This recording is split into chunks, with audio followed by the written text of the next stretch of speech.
Welcome to Guy Code, a podcast dedicated to imparting dad wisdom to my son, with your host, Koji Steven Sakai, and friends.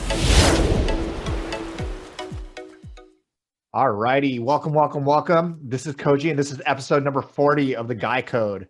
I wanted to impart all of my wisdom to my son, but of course, my son already thinks he knows more than me. So instead of trying to tell him now and have it go one ear and out the other, I decided to record him all my advice here in the hopes that maybe, just maybe, when he's ready, he'll listen to my advice in the future and not make the same stupid mistakes I made. I'll also invite guests to impart their wisdom, and I have no doubt that their advice will be better than mine. So today I brought on Deadline editor and journalist / writer, Dino. Dino, how are you? Fine. Thank you, Koji. Thank you for having me for having me on. Are we going to publish this video too? We are going to be publishing this video. Yeah. Okay. Just want to make sure. Okay. So I don't pick my nose or anything, because there is a difference between audio and video, everyone. So definitely. And I mean, there'll be an audio version of this. And to be fair, if you could see behind me, I'm actually in my bathroom because my wife is in a Zoom meeting in another room. My office is currently being used as a learning pod for my son. Usually I have this nice studio. I built this nice studio at my house, and now I'm resorting to being in a bathroom. Well, we can't tell because there's just a huge mouth behind you. Exactly. This is like my designated Zoom space, I guess you would say. Like there's this, and then I have another one like in my dining area, which has like a painting behind me. But this is like my desk and if you've seen other Zooms with me or like any online panels for the past 7 months, this is my background. I think it works, right? Yeah, I like it. It looks like especially with the guitar, it looks like the guitar's fake. I mean, I haven't played that in like 5 years. Like I tell everyone that it's there for decorative purposes, and it's kind of cluttered in the back for now, but it's fine. Well, Dino, why don't you tell us a little bit about yourself?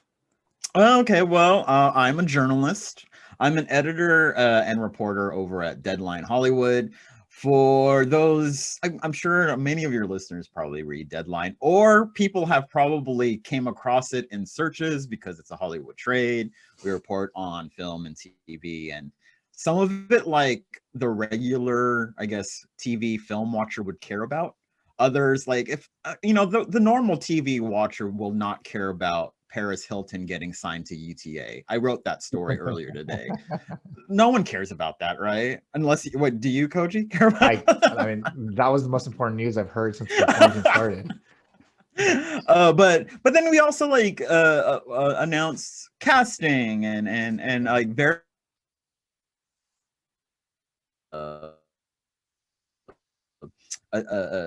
things that attainable stuff, things that people would care about. So it's a good balance of both.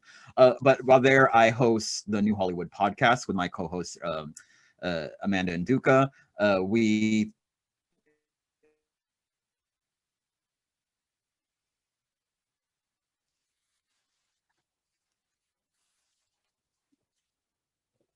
I think I lost you.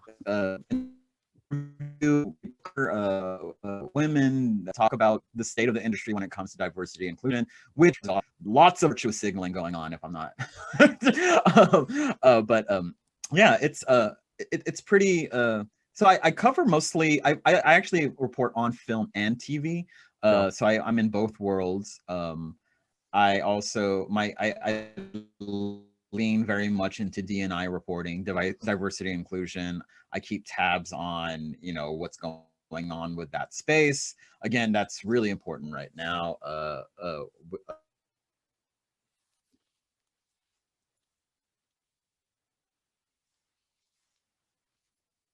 I think I just recently years worked at the Oakland Tribune, originally from Texas. Any Texans out there? I don't know.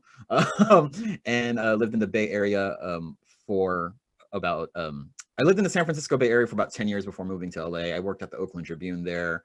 Been like just a journalist and writing crap for like over 15 years. I started off actually as a fashion journalist, and then I was always like writing about pop culture, film and TV, but then I just started to, totally lean into film and TV, and have been doing that since, and I think that's about it. Well, let me pause you for a sec. I'm going to move to a better place. I think my internet was being unstable where I was. So hold on one Okay. second. Sorry about that. Yeah. All righty. Well, thank you so much for that. What about the, I'd love to hear some advice. Do you have any advice for my son or just people in general who are listening to this? I have a lot of advice. Just follow me on Twitter and you'll get all my advice. I think one of the first things I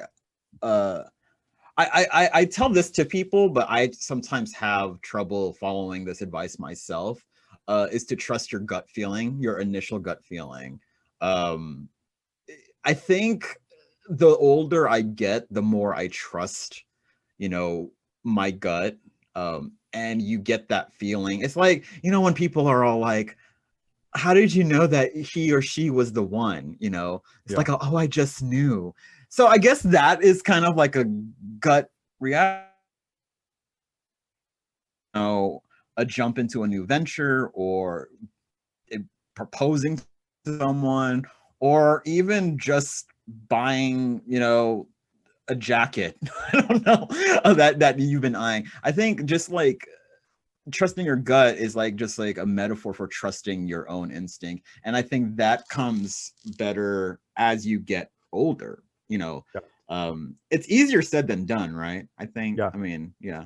I've lived that my whole life, but then recently I was for one of the universities I teach at. They had a whole like training on bias, and one of the things that you're not supposed to do when you hire somebody is make a decision right away. Oh, really? Because they said that when you make a decision right away, people tend to choose things that they're familiar with. So if they see a person who's like themselves, that's who they tend to hire.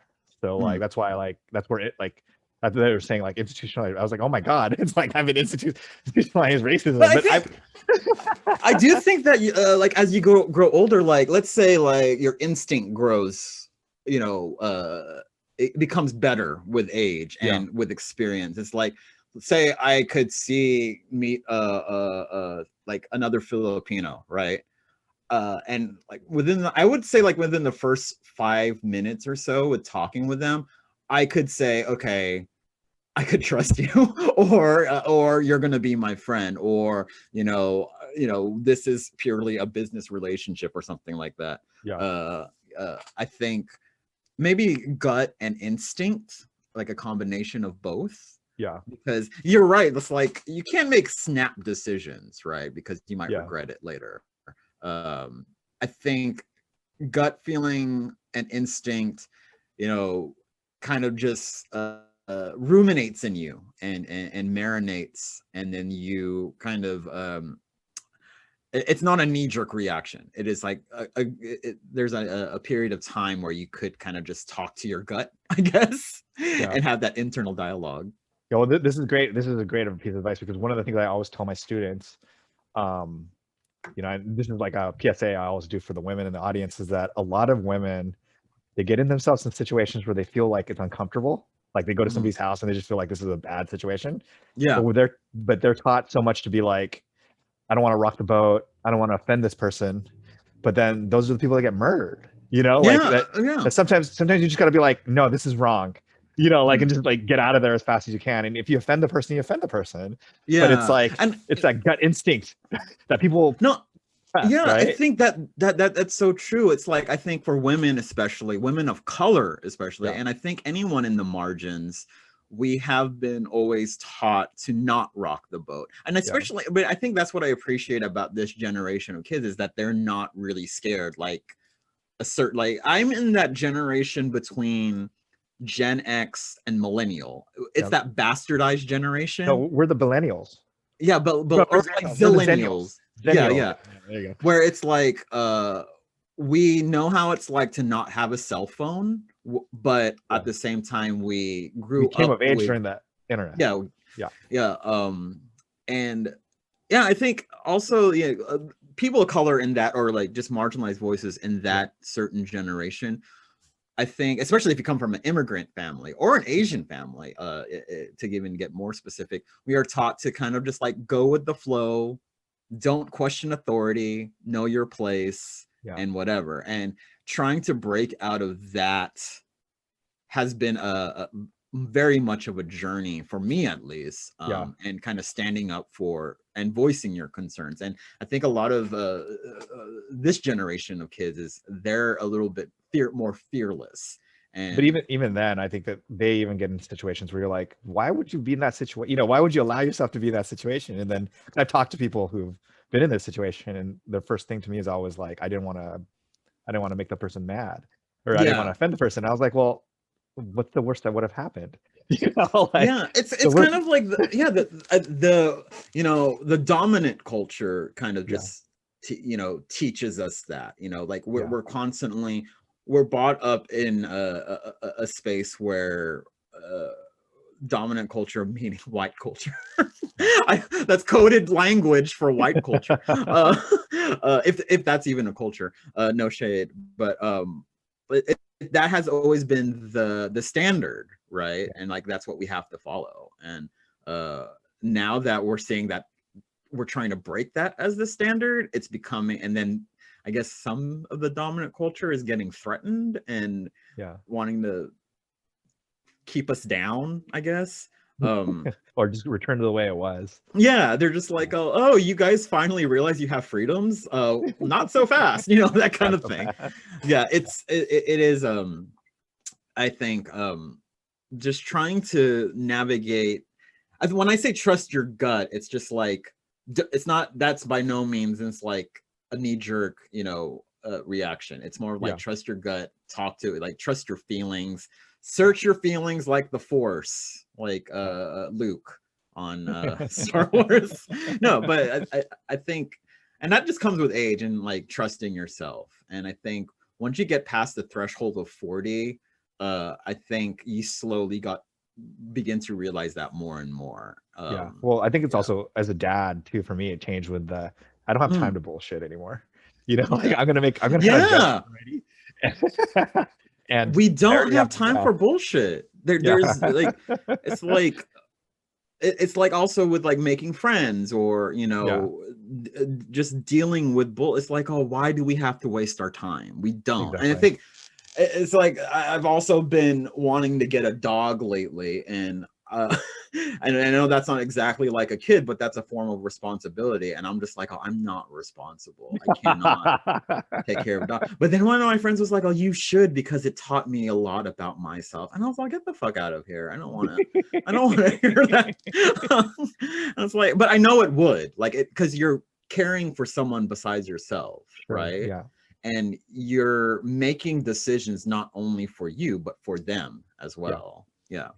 And when my wife and I got married, the first weekend we got married, we went to go get a dog, and then we had a kid. We always called him our kid until we had a real kid, and then we realized that the dog was like nothing like our kid. Yeah, like exactly. Nothing like the kid. But I'd love to hear your second piece of advice. Do you have another piece of advice? I do. I mean, okay. So one of the things, I guess this is kind of going along with trusting your gut. Don't jump to conclusions. Because that could get you into trouble. And what I mean by that is like when you this whole pandemic thing we're in, right? I think I've had this struggle of like wanting to know how it's going to end, but no one knows how it's going to end, right? Or when it's going to end.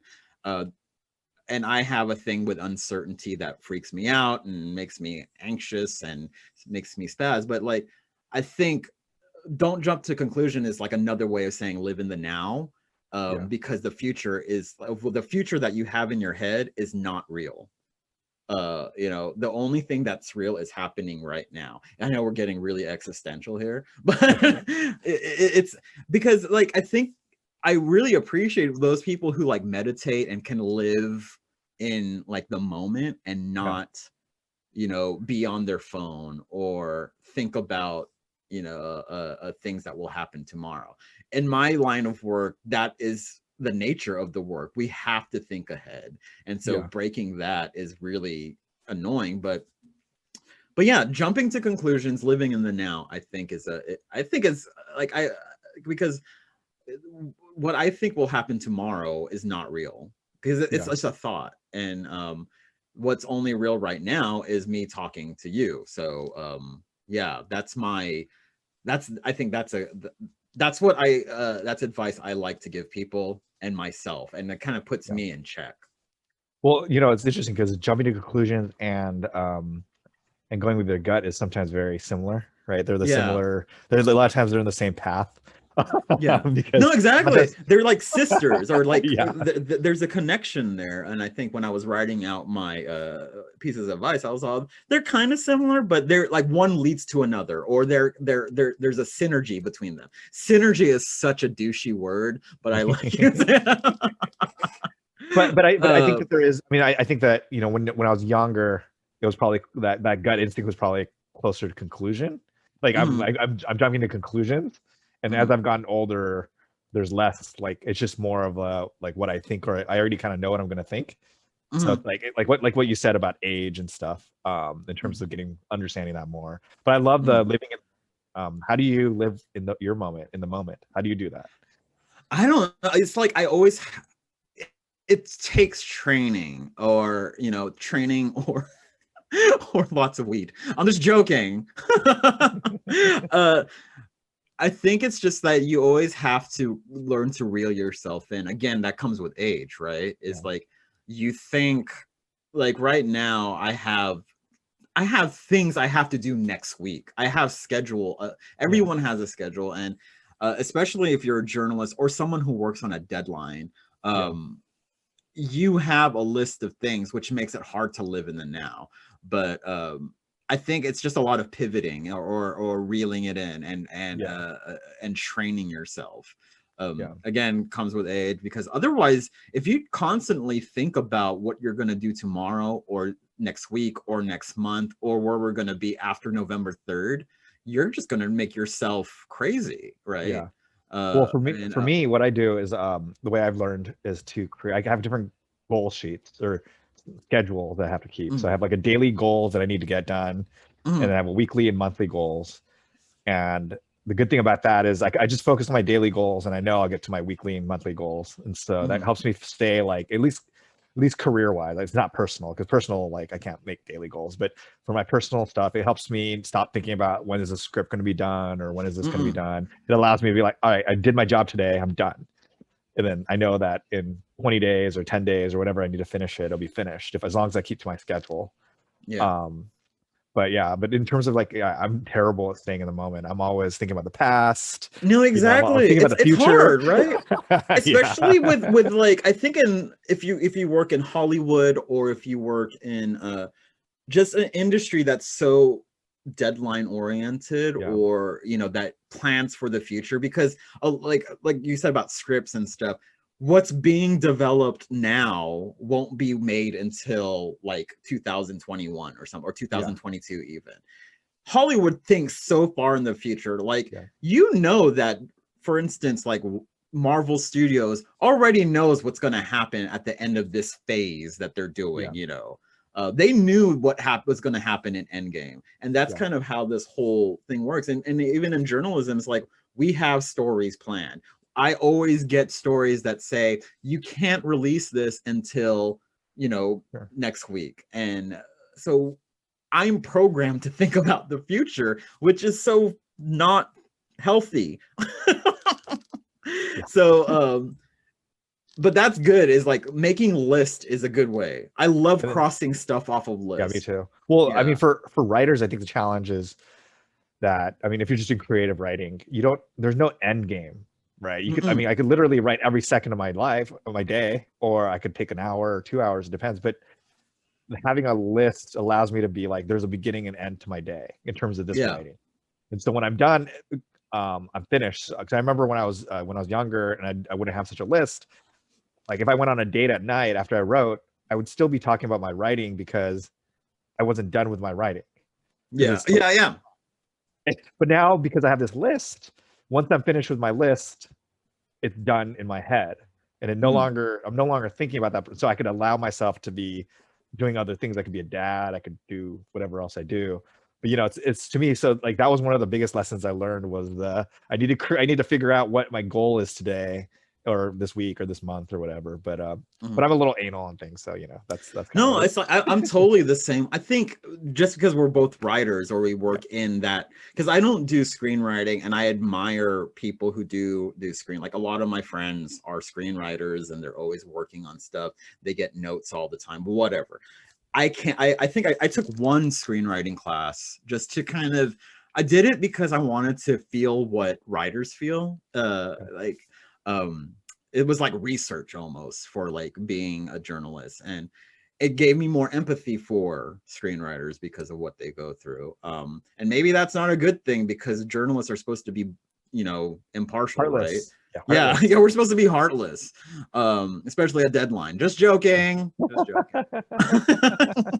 um, but yeah, I think I admire that. I mean, one thing that I use, I don't know if you use this program, it's called Trello. It's just like a board of like to-do lists, and Yeah. you could divide it. Yeah, I love using it because Yeah. as soon as you're done with something, you just archive it and it's away. Yeah. I use Evernote. So Oh yeah, similar. yeah. Similar. So yeah, I think living in the now is a good piece of advice, but it's very a very difficult one to achieve. I Yeah. think it's funny because I love Parks and Rec.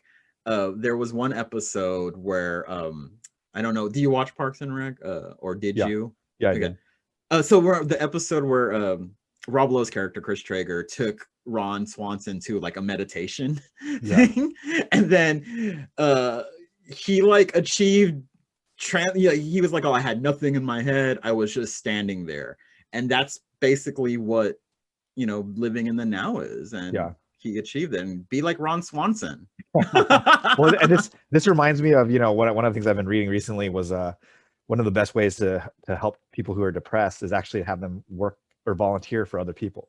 And it kind of goes to what you're talking about is that when you have to put yourself and do something for somebody else, you're no longer thinking about how miserable your life is or thinking about the relationship that you just got out of. You're just focused on picking up trash or helping a homeless kid or whatever you're doing. It's like, and I think there's some karma here probably too, but it's that living in that moment because you're away from it. I mean, it's like just like me with I before this pandemic, I did jujitsu, Brazilian jiu-jitsu. And I remember a lot of times before practice, I'd be upset about something that happened, or I'd be sad or happy. And then I go to practice and I can't think about that or else I'm gonna get choked out. Yeah. And so by the time I come out of that, I'm like, what was I angry about? I couldn't even remember what I was angry about because it wasn't even something I like. It just stopped caring about it. And it's so much freedom to that. Yeah. Not worrying about something, right?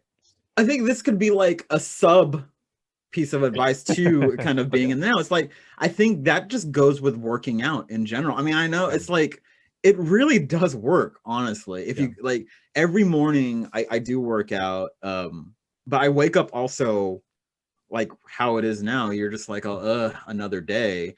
But as soon as I go for a run or do whatever TRX training or whatever, like shadow boxing or whatever, by the time I'm done with that, I feel better.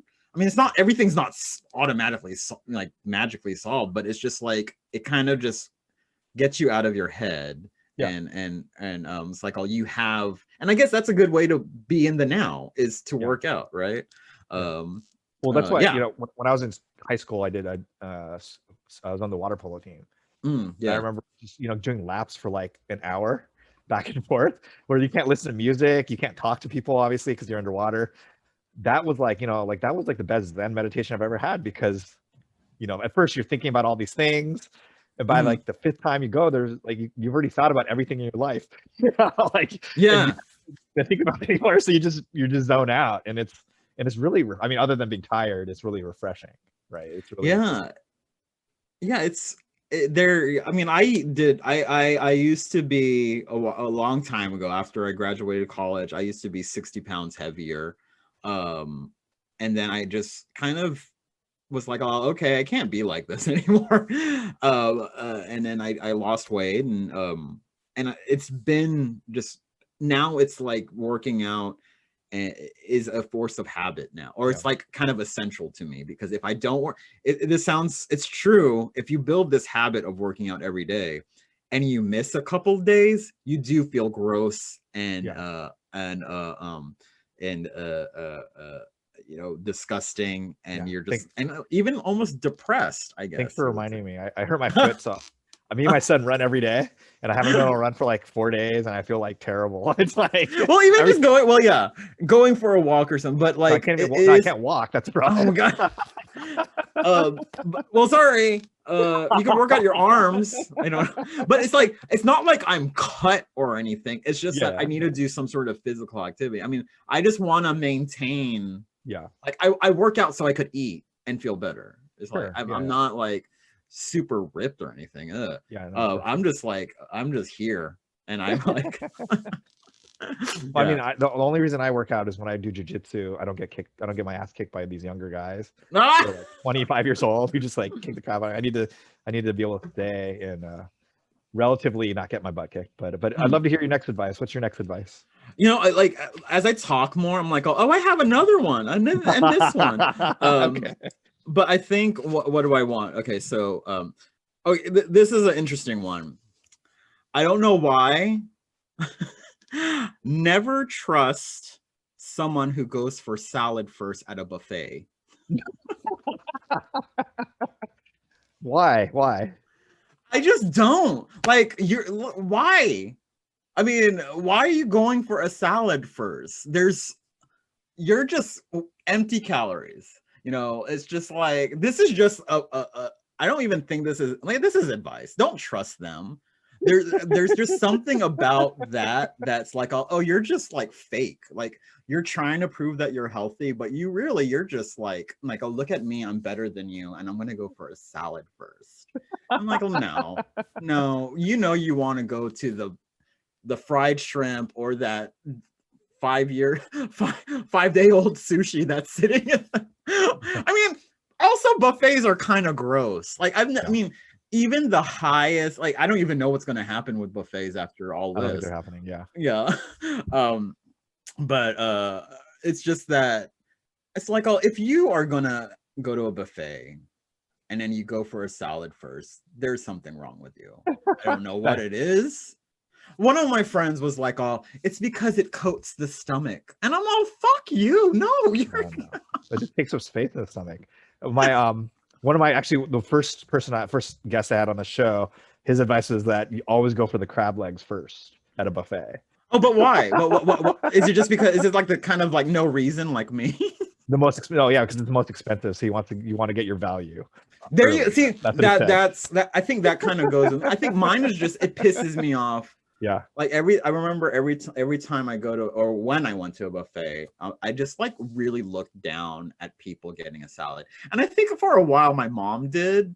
And I think I just haven't come to terms with that. And I need to confront her about going for a salad first. I mean, I won't lie, like maybe at the end I will get some fruit.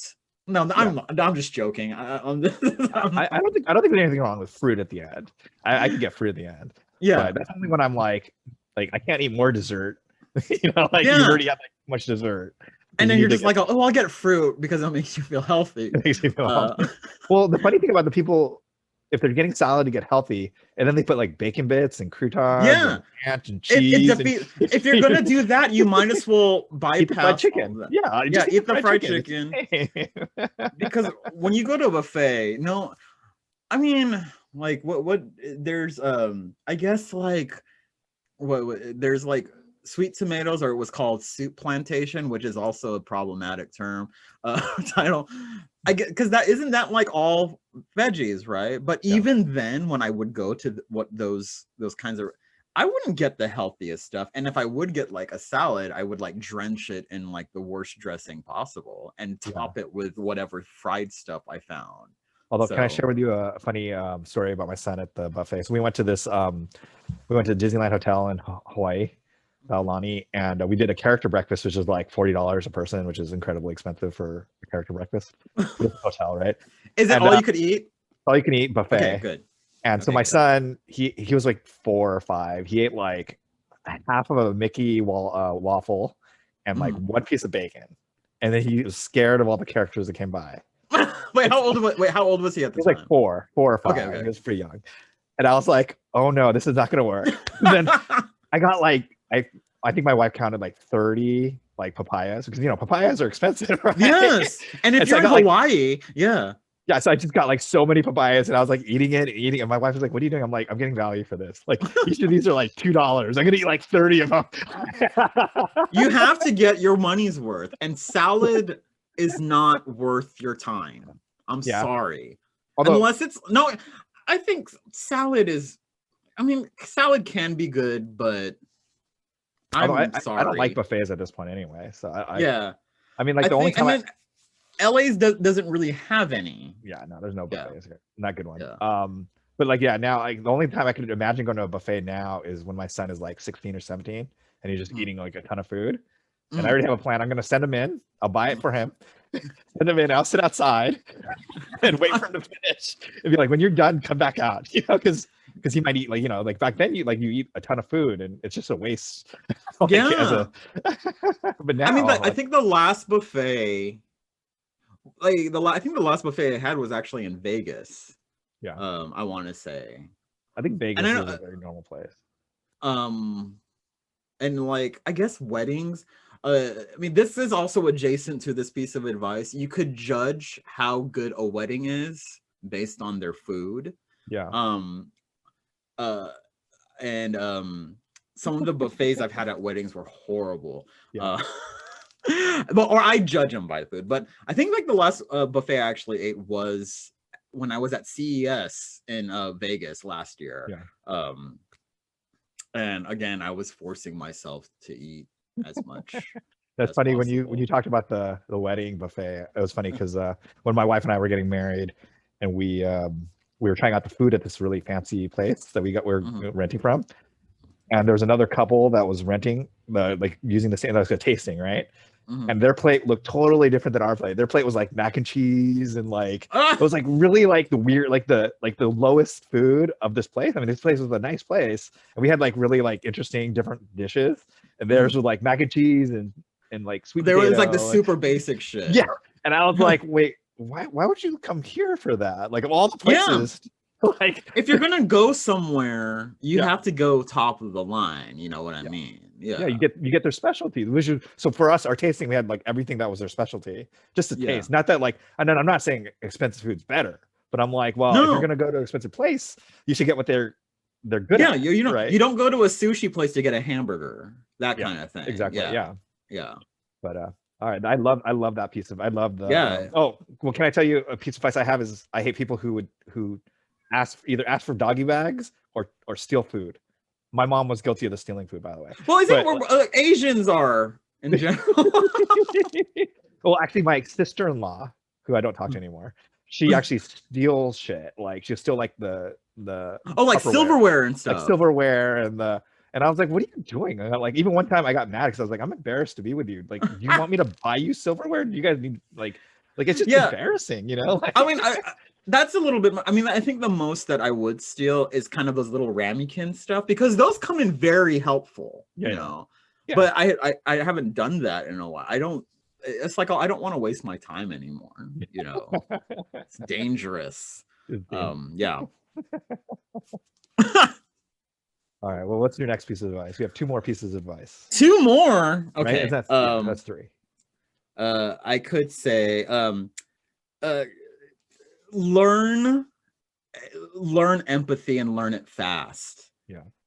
I think when, and also, you know, kind of balancing your empathy for people, you know, I think one of the best advice that one of my that my therapist told me, we'll just say it out loud, is that like I always say I always have empathy for people and how they work, and you know when they approach me with like pitches and you know and requests and recommendations, and I'm like I always have empathy for anyone who approaches me.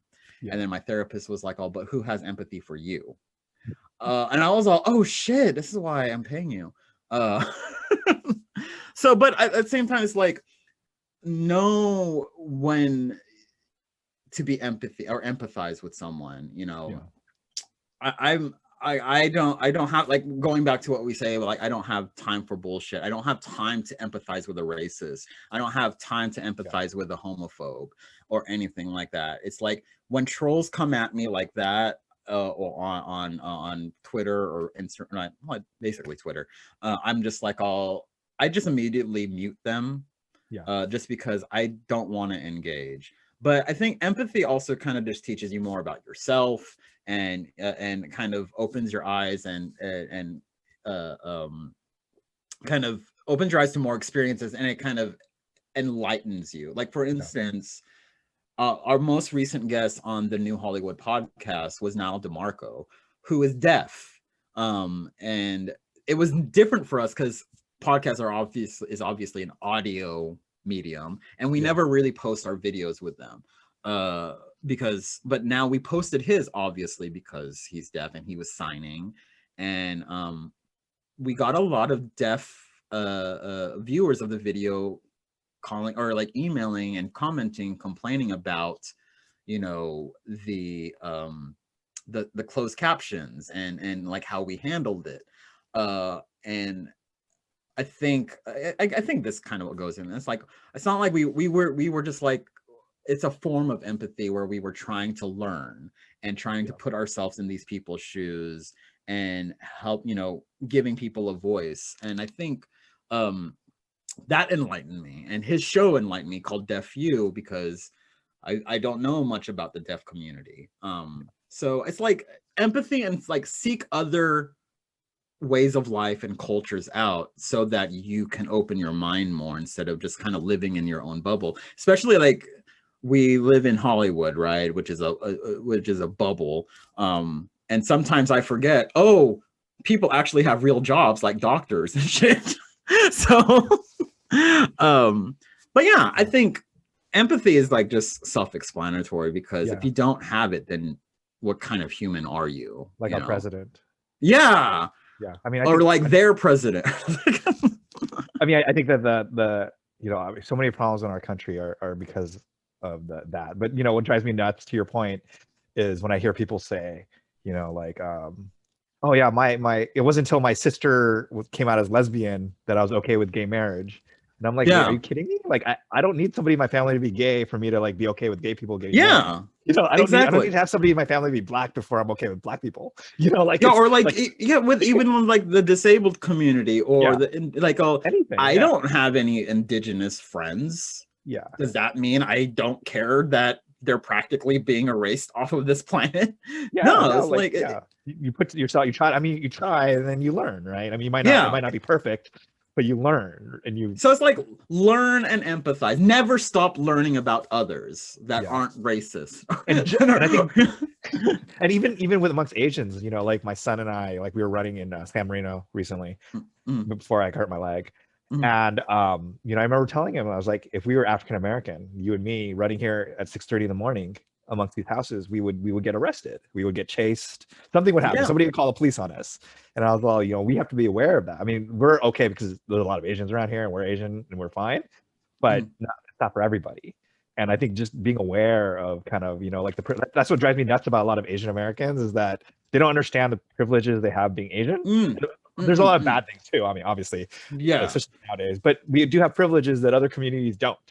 Right? Because that we've been, and I think, that this all kind of goes together with like recognizing your privilege, and all, and then we could even go deeper into the discussion of like kind of the siloing of different Asians and within the community. And going to what you were saying, is like, I was pulled over recently in Burbank, because I was just driving home from a friend's from my quarantine bubble. I wasn't just freewheeling partying, and I got pulled over.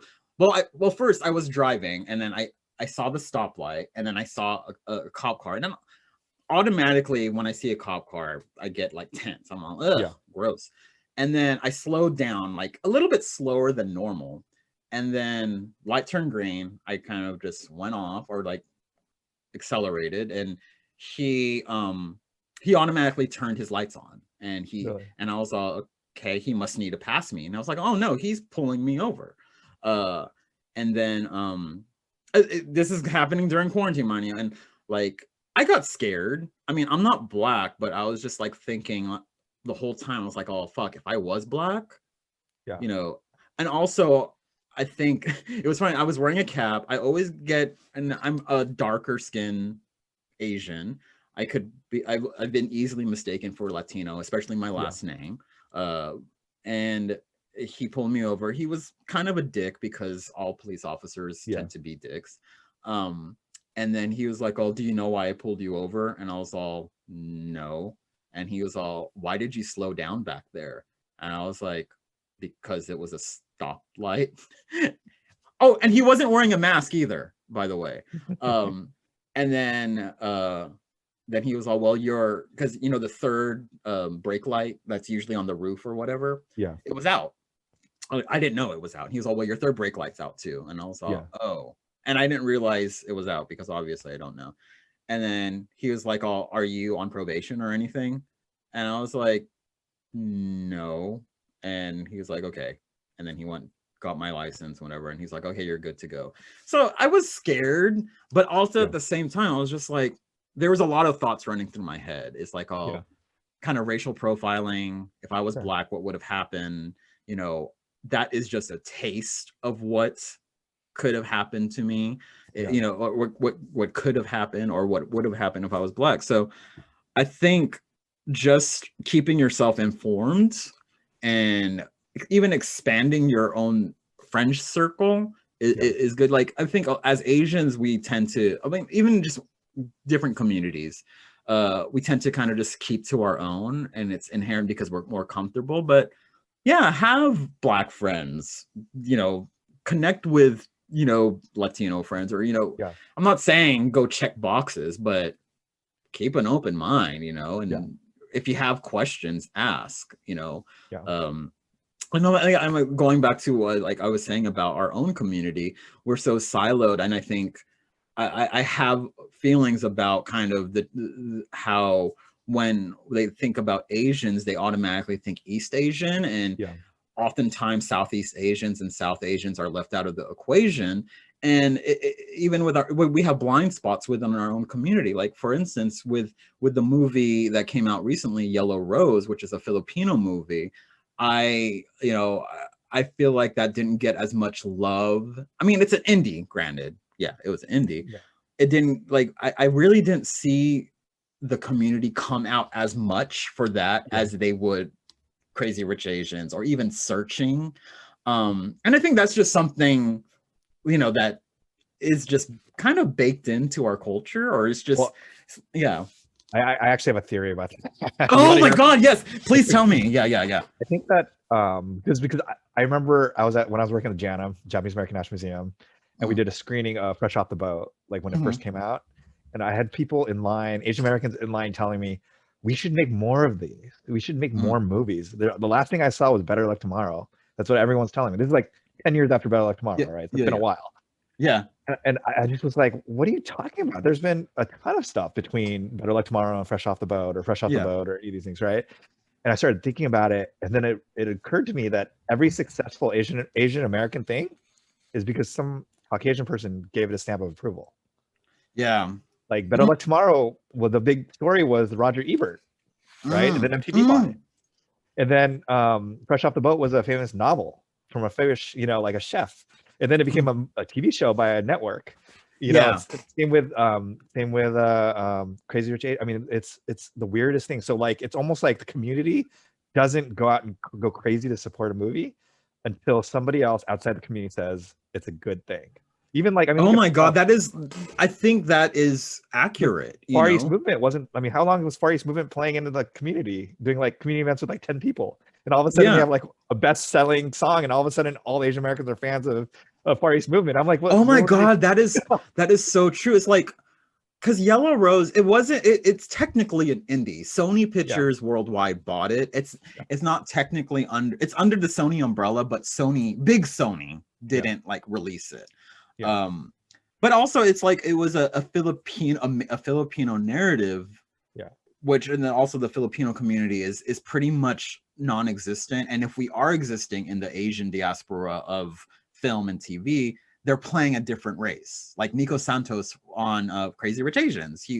I guess he was like Pan-Asian. I don't know what he was in that, but he plays Filipino on Superstore, which is good. Yeah. But it's like we I think for us, we hardly see ourselves on screen, or this kind of narrative on screen, and to have Eva Noblezada, who maybe a lot of people don't know her because they're not into musicals, but she's pretty damn amazing, and she's good in it. And Lea Salonga's a legend, and Princess was in it. It's just an interesting story, and also an interesting story about a Filipino wanting to be a country superstar.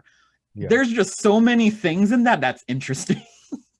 But again, it's like the same thing could go with Isabel Sandoval's Lingua Franca, which came out on Netflix, about a trans, woman of color directing. And that movie was at Venice and Berlinale, and kind of a lot of the community didn't like, champion it. We could probably go on for this for a long time. But that's what I found, though. I mean, it's definitely something that, like, if it's not like done championed by somebody big outside the community, someone big and white, honestly. That's what I mean. Yeah, outside the community, white, basically a white person. Yeah, if they don't come out and say it. It's like it didn't. It's like almost like it didn't happen. Because like my favorite Asian American movie is The Motel by Michael Kang, and like that's like one of the best movies I've ever seen, Asian American wise. And like, I mean, it had distribution, right? It came out, it did its thing, and it was all over the place. But it just never got big because it never got traction. Yeah, it never got traction, really. Like, or any of my movies, it's the same thing. It's like, you have to like have somebody who's bigger outside saying it's a really weird thing. But anyway, let's get to your last. Wait, it's my last one, or do I have one more? I think this is your last one. Oh my god, this is okay. The one thing I want to say. Oh my god, what? Okay, this is the thing. It's there's nuance to this, I want to say. Actually, I'm going to go the other way. Okay, I will say follow the rule of three. If it, like, say you have an idea, if it comes back to you 3 times, then you have to pursue it. Okay. Or like, say you're at a store and you want to buy something, like you want to buy a t-shirt or something, and you're like iffy about it, but you see it 3 times while you're in the store, or then it's a sign you need to buy it. So that's a weird piece of advice, but it's also like kind of a thing of like kismet or the universe telling you something. If it's always revisiting you, there are chances the universe is trying to tell you something. Like that idea you have for a screenplay, if it was just like a playful idea, but then it constantly revisits you in some sort, or you're constantly reminded about it, then maybe you should pursue it. It's what's it about 3 times? Is there a specialness about rule of 3? This is gonna sound so morbid, but it's like, the rule of 3, when like celebrities die, it's always in threes. Yeah. I think that's happened. It's casually happened to me before. But yeah, I think it kind of just goes in with like kind of this theme of what I'm going with here about trusting yourself and trusting the universe and trusting your own journey. But it also takes, again, experience. You can't just like be fresh out of college and like, okay, I'm gonna do this now. It's like, I'll get experience first. Familiarize yourself. But yeah, I think my overall advice here is like trusting yourself, and don't trust people who eat salads. That's well, it's funny because your rule 3 is different than my rule 3. My rule 3 is always do drugs with 3 people. Oh, really? Because one of them should not be doing drugs, at least. Okay. And the third one is you should always roll everywhere you go. Like, not roll like drugs, but roll like go to someplace. Roll up, yeah. With 3 people. Because then one person you never know. But the chances of both your friends leaving you behind is harder. That's a good. You have another person. There's lots of reasons. And there's something about Three being is like, a good number, right? Three is a Yeah. good number. But yeah, I that it's just something that, you know, and it doesn't even have to be necessarily three, but if it's just like an idea that keeps on coming back to you, or a reminder of something that, you know, like, oh, like say like you've been meaning to call your mom or something like that, it always comes to you. I'm not by any means like super duper metaphysical and anything like that, but I do kind of like, I am like this kind of person is like, oh, the universe is telling me something, that kind of thing. The Secret. The Secret, they made so much money on that thing. I know.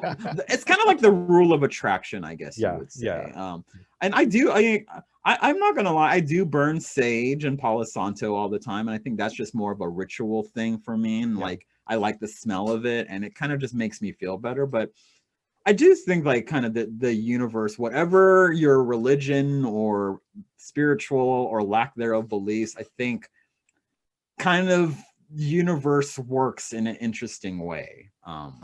Like this is so horrible to say, but like there is a reason why we were put in this pandemic, you know, to realize that our world is trash. That's the reason.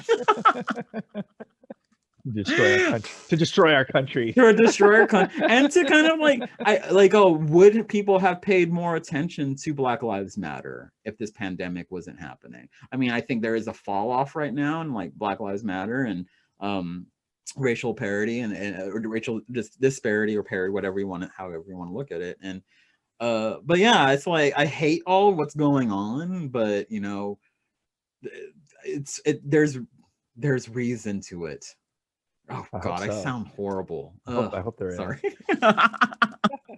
Well, thank you so much, Dino. I really appreciate your advice. I love some of your advice is stuff I've never. I mean, most of your advice I've never heard before from anybody else, which is refreshing. So this is really great. Like the salad one. The salad one. That's very practical. You know, I think that's a very practical one. That was like my most practical. I mean, I had other things written down, and I was like, oh, what should I say? Well, to me, it's like a test. I mean, I have a lot of tests. Like especially when I was dating. I'd have tests. I mean, I wouldn't like test them, but I'd have things that like I'd look for. And, like salad. You know, salad. That wasn't one of mine, but it's like it's in that same vein. It's like, you know, I remember like for me, like it was like if I was dating a person and they wouldn't even offer to pay something, even though I was going to pay for it, like that was a big deal. Red flag. That's a red flag. Yeah, just at least pretend. Like pretend you're going to pay for it. Right. And that's like all, but isn't that with like all Asians, right? Or like within like even like, you know, within close friends group, everyone reaches for their wallet.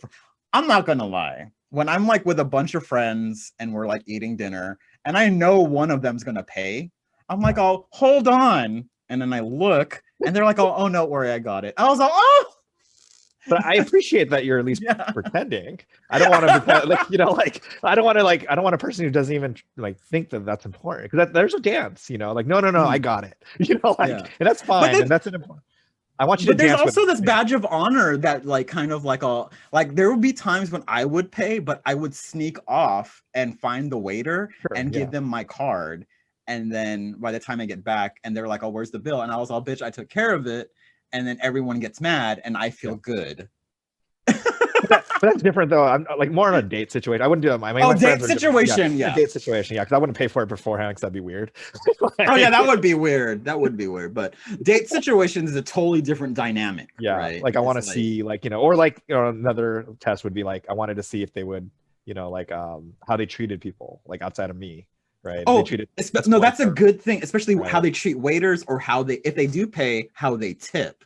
How they tip, yeah. Or how they treat like, because I dated this woman who was like really mean to the person cleaning the table. I was like, why are you mean to him? Like, what? You know, like why? She's like, well, I'm nice to everybody else. I'm like, I don't care. It speaks to their character. Exactly. You know, it speaks to their choices in life. But thank you, Dino, and thank you everyone for listening. We really, really appreciate it. Please rate, review, and subscribe to the podcast, and find us on all our social media at Guy Code Pod. And if you want to be on the show, please hit me up and let me know. All right, guys. Thank you. Thanks. Bye.